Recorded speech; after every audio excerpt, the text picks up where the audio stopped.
Q-21, The Need to Evolve Religion, The Fruits of Science, and 2012. Right now, there are two evolutions occurring simultaneously. There is a technological and scientific evolution, and a religious evolution. Technology and science has really started to make incredible advancements since within the information age. Today, computers and their evolution is advancing at such startling rates that we have the ability to study atoms, neutrinos, and will begin to intensify our studies into the fourth dimension when science begins to accept nature, energy, and the purpose of religion. Religion has evolved very tediously and at great costs to human and natural life. In the beginning, religion's purpose was to enforce law and encode religious texts so that it could be deciphered by the inquisitive few.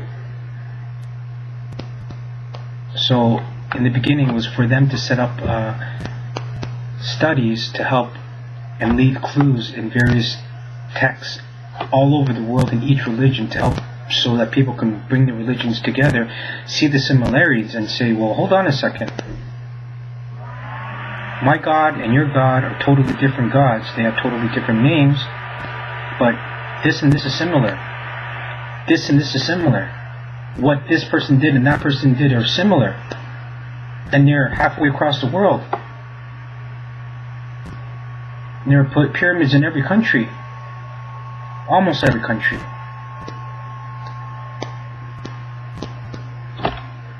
So, religion is not what it seems to be.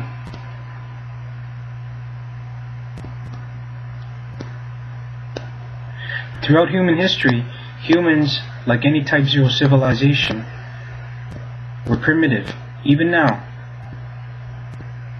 Humans, even though the ancient societies were about 20 to 50 years more technologically advanced than we are today, however, spiritually endowed, also their knowledge of negative energy and the dark realms were not primitive, but at a trial state.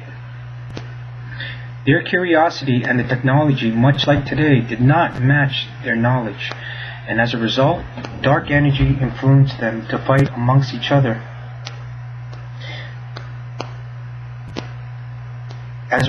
Also, knowledge was divided into today's various religions and further encrypted within each separate religion. Even today, the esoteric knowledge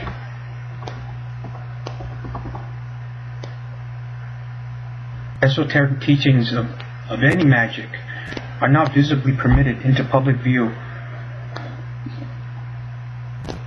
Excuse me.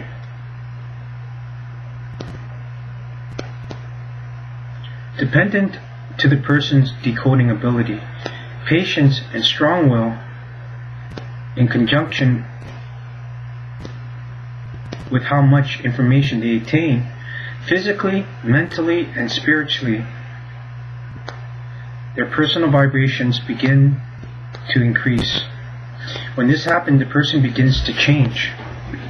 They possess higher energy levels and have the ability to retain more information, no-stick, and respective to their field of studies. But this can't happen unless you fulfill your 4 destinies.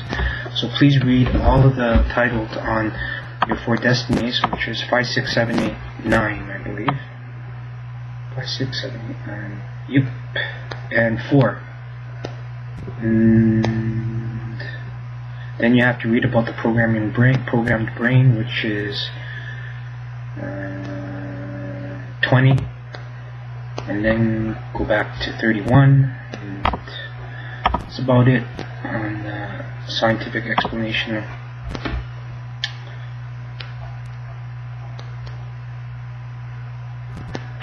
So as more knowledge is attained, the person begins to retain more energy, and the person becomes atomically denser, just like the planets right now in our solar system, as we are approaching the nexus of 2012, or the phenomenon of 2012, but which is the 2012 paradox, it's a bad thing, not a good thing, and it does entail catastrophes.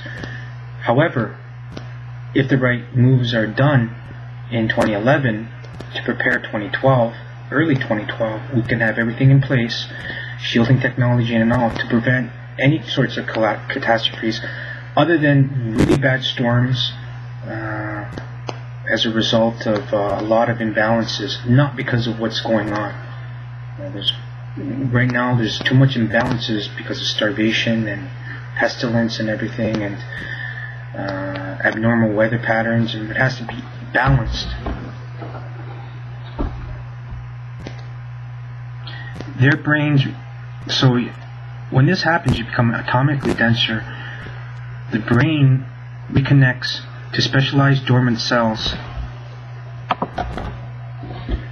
which enables them to decode new frequencies of energy and consume them as well, called prana.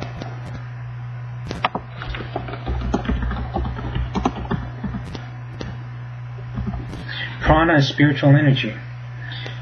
As we have seen these specialized neurons, but because 2,000 years of non-use, the axon, which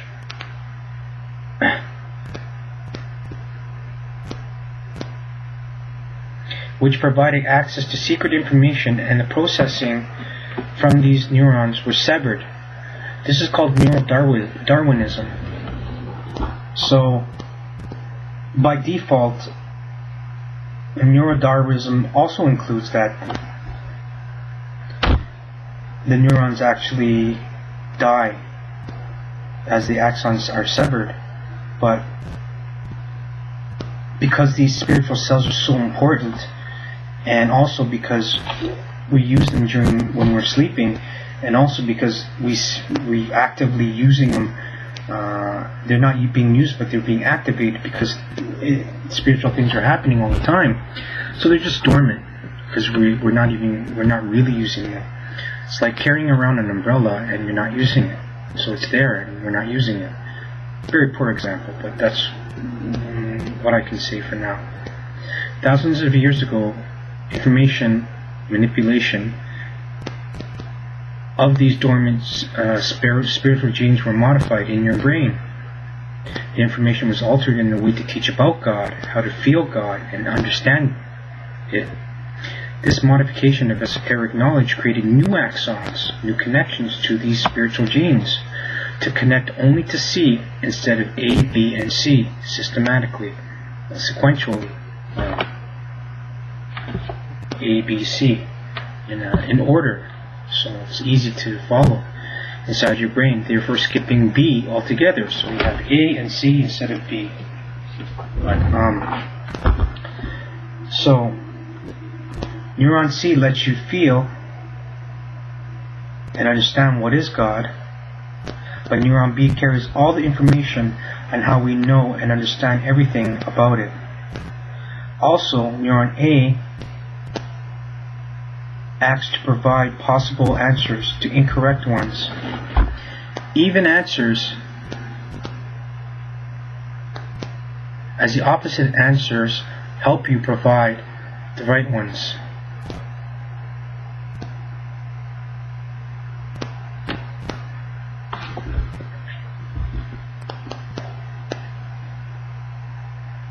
One of these secrets is that God is in each and every single one of us, and we all are the source, which is the spirit.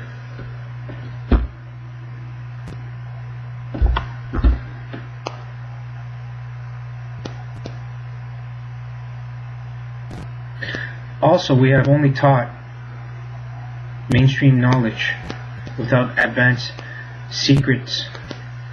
Therefore, slowly and without the help of magic and deception, over 2,000 years, from 300 AD to 1700 AD, we forgot that Vikings discovered America and that the earth was round, which any novice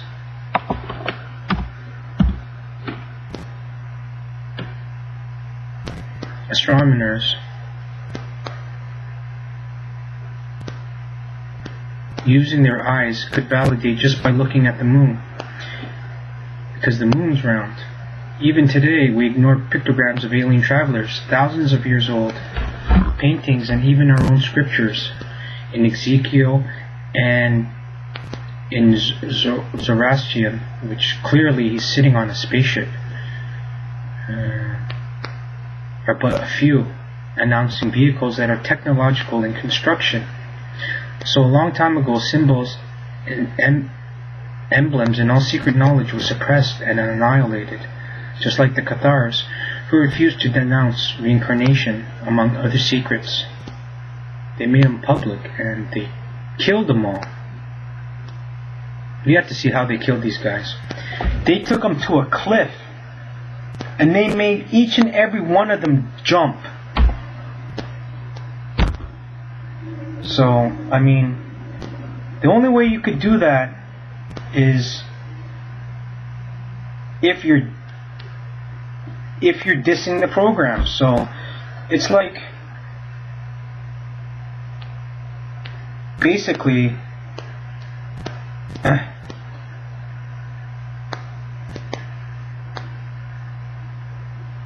it's true. How could you deny these people the secrets of reincarnation?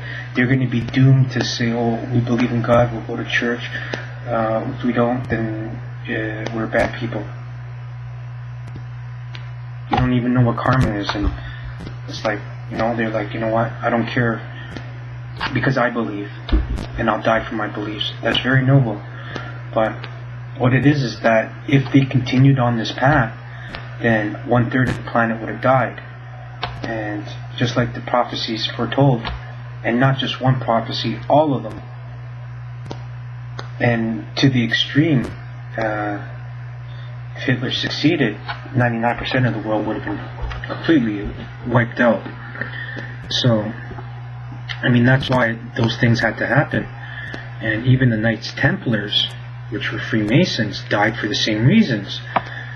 And, you know, it just tells you that a lot of people, even the people that are institutionalized, won't do those things because in their heart it's wrong. But in their mind they don't see that what's going to happen in the future. That's the problem with today. Today we only think about 5-10 years down the road instead of thinking thousands of years into the future. And we can't, because we only live 50 to 70 years old. So it's very difficult to think that in your lifetime.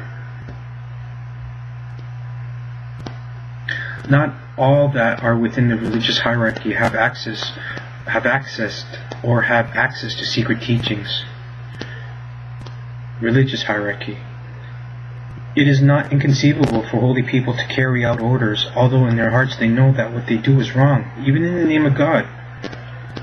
Such things as religious wars and the persecution of abnormal sexuality and mentally retarded people, when obviously it has to do with a parent. You're drinking, you're doing drugs, you know, sometimes it's an accident, the wife falls down. All these things, I mean, it's not the child's fault that their spirit has to come into this. Well, I don't know what to say other than it's a defective body by purpose, not by chance. So, I mean, what does God have to do with it, you know? But feel sorry for what's going on. And so it's really bad. And they persecute them. And now, you know, now that survival of the fittest has to change, the rules have to change. They're actually protecting these people.